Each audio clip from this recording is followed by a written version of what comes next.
미국과 이란의 협상이 또다시 무산된 가운데 미국 트럼프 대통령이 참석한 백악관 출입기자 만찬 행사에서 총격이 발생했습니다. 미국 내 전국과 중동 사태에 어떤 영향을 줄지 관심을 모으고 있는데요. 반길주 국립외교원 교수와 함께 자세히 짚어봅니다. 교수님 안녕하십니까? 안녕하세요. 자, 총격 사건 당시 현장을 보면 현장이 굉장히 좀 소란스러운 모습이었습니다. 지금 상황이 무척 긴박해 보였는데 이 행사장이 사실 현직 대통령과 백악관 주요 인사들이 참석한 자리잖아요. 그런 면에서 충격이 더 큰 것 같아요. 그렇죠.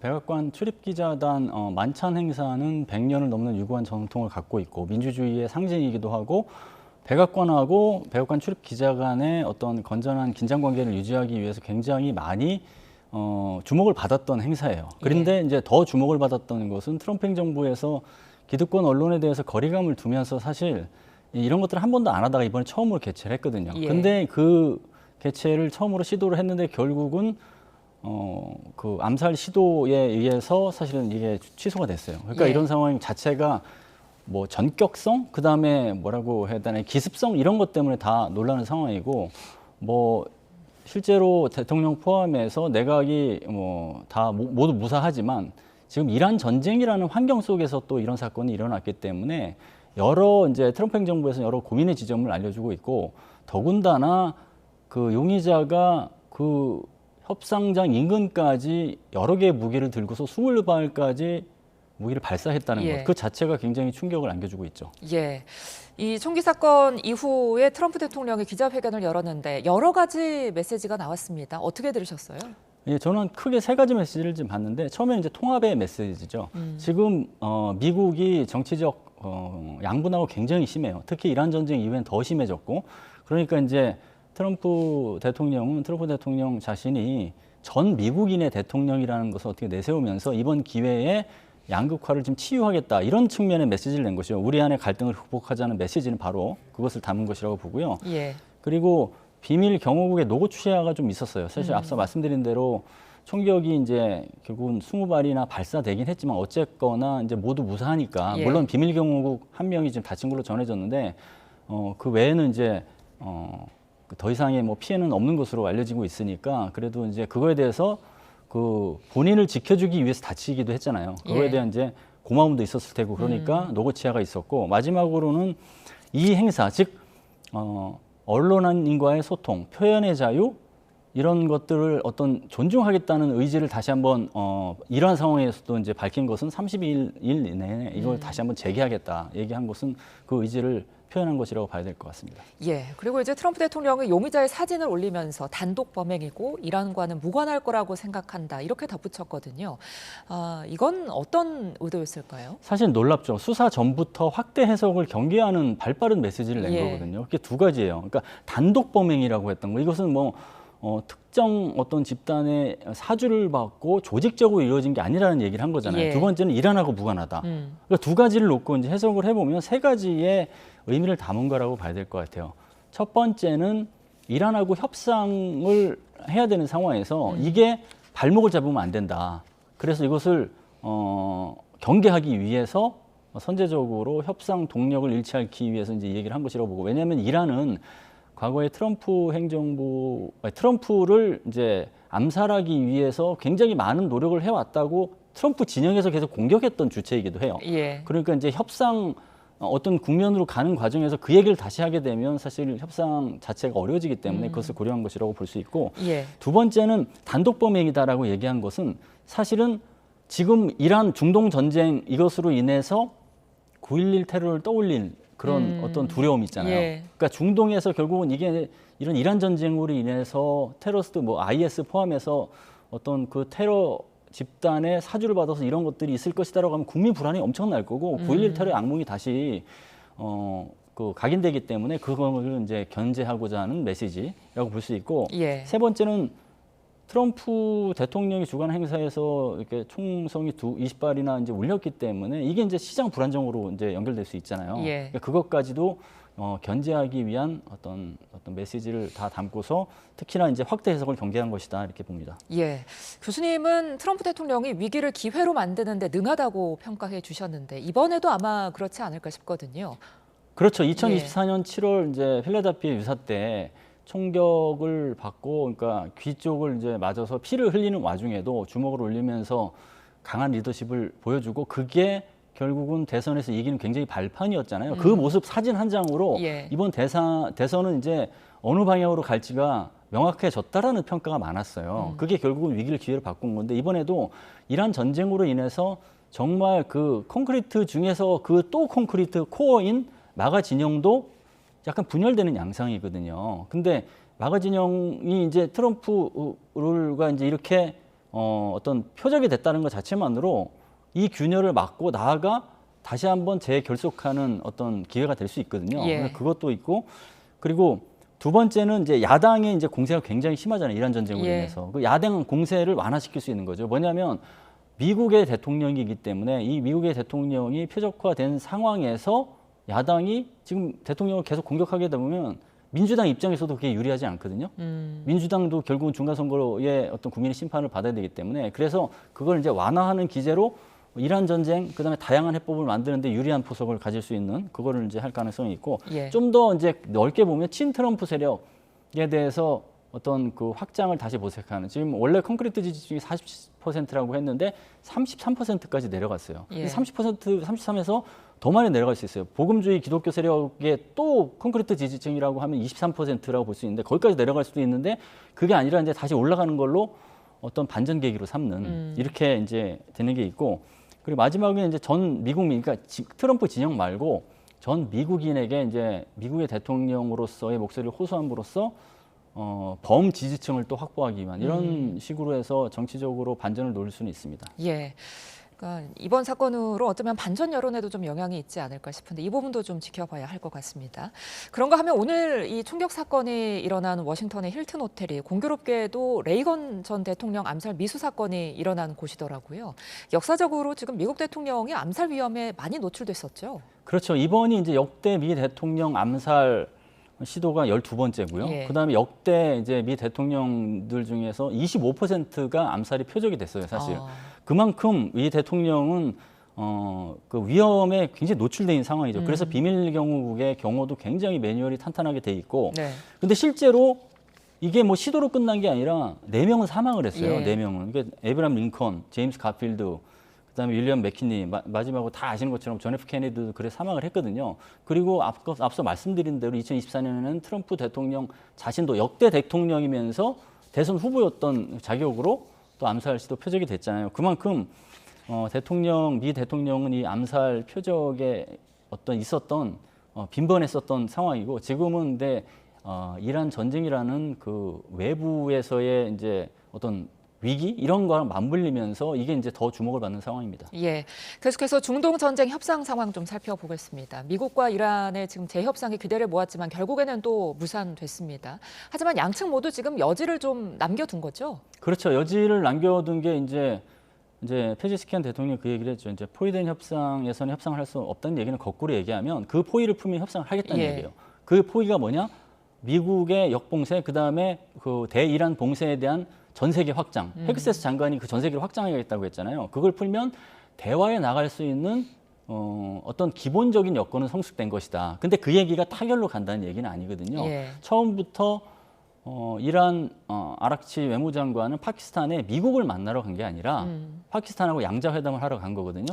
그래서 이제 오만 갔다가 다시 오는 건데 지금의 상황이 그래서 2차 회담으로 가기 위한 1.5 협상의 그 여건 조성이 되는 환경은 될 수 있다. 이게 잘 되면 뭐 역봉쇄가 누가 뭐 풀어서 또 이란도 거기에서 이제 호응하는 차원에서 선의의 호응 차원에서 호르무즈 해협을 봉쇄한다. 그 양측이 그래서 선의의 최소한의 선의의 호응하고 맞대응하는 게 된다. 맞호응이 된다고 하면 뭐 아락치 장관이 이제 본국으로 그냥 복귀 안 하고 미국을 간접적으로 이제 불러와서 파키스탄을 중재해서 만날 수도 있고 그게 또 잘 되면 직접 협상까지 갈 수 있는 여지가 있습니다. 다만 이거를 이제 선의의 조치를 누가 먼저 할 것이냐. 미국이 할 생각이 없고 이란도 먼저 할 생각이 없어요. 그래서 동시에 하는 방안이 어떻게 보면 좋지 않을까라는 생각이 듭니다. 동시에 맞교환하는 것으로 해서 역봉쇄를 좀 완화하겠다. 그럼 호르무즈 저기도 해협도 재개방해라. 그 휴전 기간 동안에는 뭐 이런 식으로 얘기해요. 물론 휴전이 지금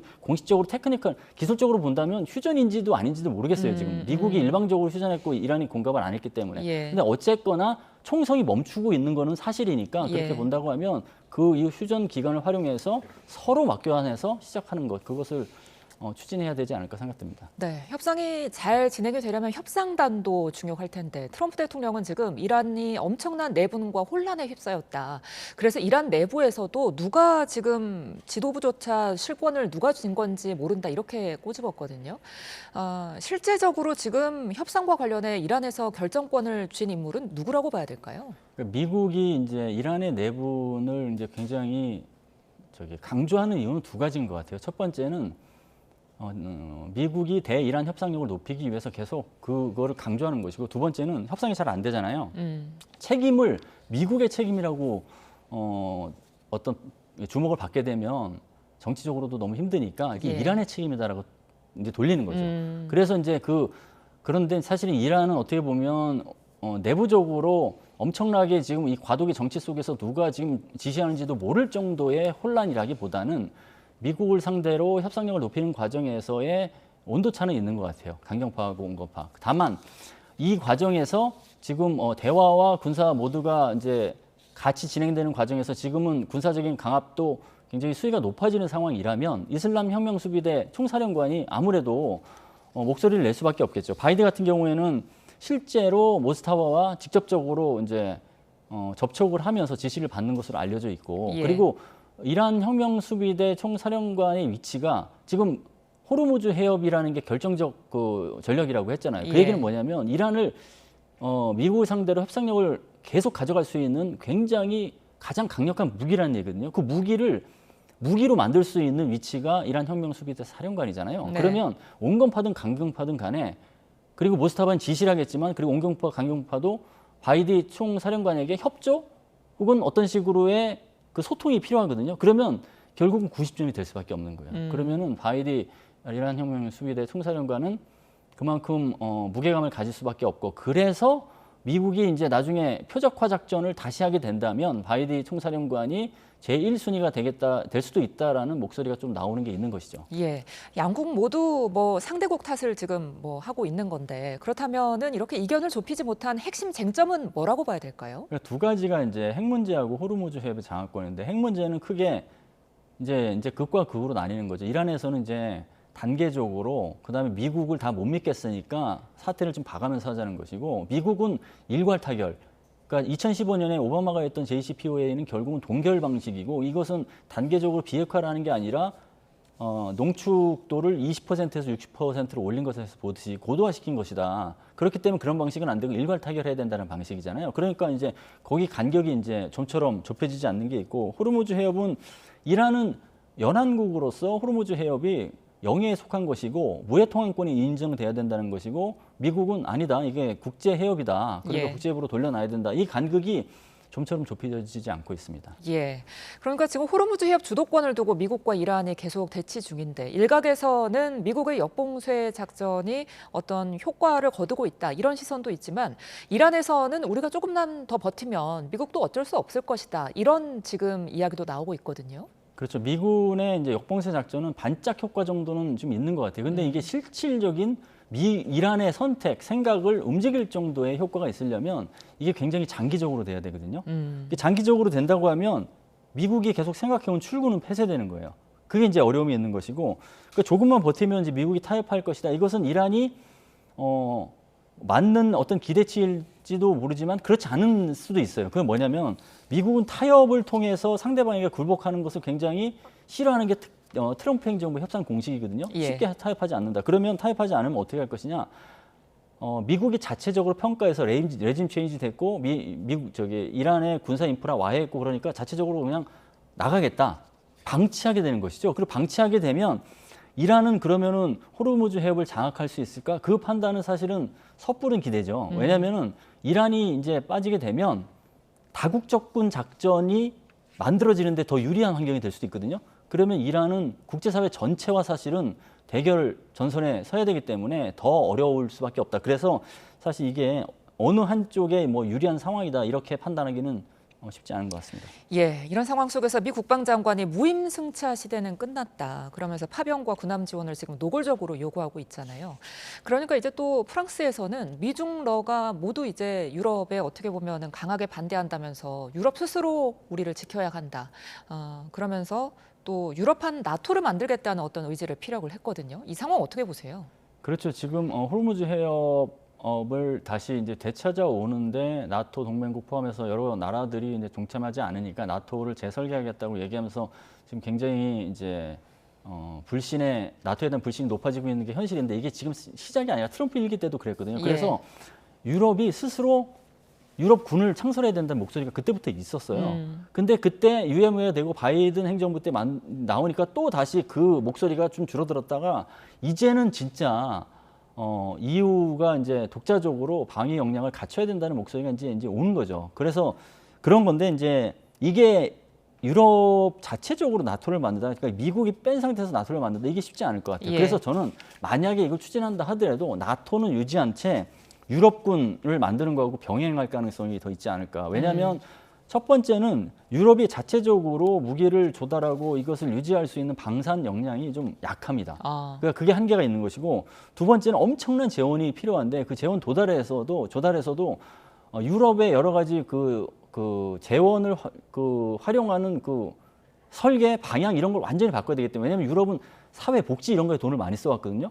근데 이걸 군사력 재건에 이렇게 돈을 많이 갑자기 쓰게 되면 여기에서 이제 사회에서의 그 반발 이런 게 있을 거거든요. 그러니까 갑자기 엄청난 많은 재원을 조달하기도 힘든 게 있고 마지막으로는 실제적으로 미군 없이 유럽군을 만드는 게 이게 진짜 안보 측면에서 가능하냐. 예를 들면 나토의 가장 핵심인 집단 방위. 그 집단 방위가 유럽군만으로 될 것이냐. 이거에 대한 우려가 있을 테죠. 그러니까 나토하고 유럽군을 만드는 게 쉽지는 않겠지만 만약에 그 정책을 가시화한다 하더라도 나토에 대한 결속력이 조금씩 약화되는 가운데 유럽군하고 이제 투치하고 가서 그렇게 설계하는 방향이 어떤 가능성 있는 방향이지 않을까 이렇게 생각이 듭니다. 예. 그런데 지금 전 나토 총장은 한 발짝 더 나갔습니다. 지금 영국과 프랑스가 주도하는 이른바 유럽판 나토에 우크라이나까지 지금 편입을 해서 러시아의 방어벽을 세우자 이렇게 주장을 하고 있는 건데요.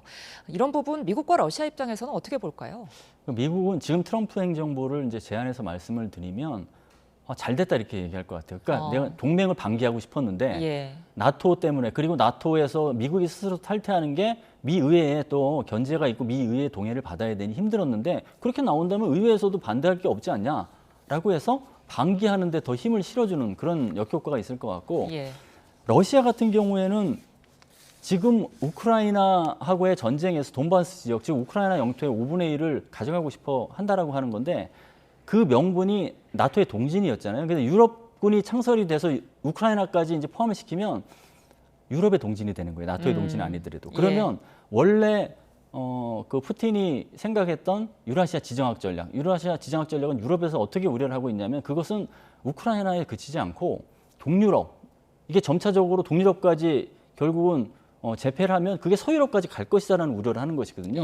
그럼 러시아가 그것을 명분으로 해서 그 전략을 가동시키기 위한 발판으로 활용할 가능성도 있어서 이게 좋은 패로 보기는 힘든 것 같습니다. 알겠습니다. 여기까지 듣겠습니다. 지금까지 반길주 국립외교원 교수와 함께했습니다. 고맙습니다. 감사합니다.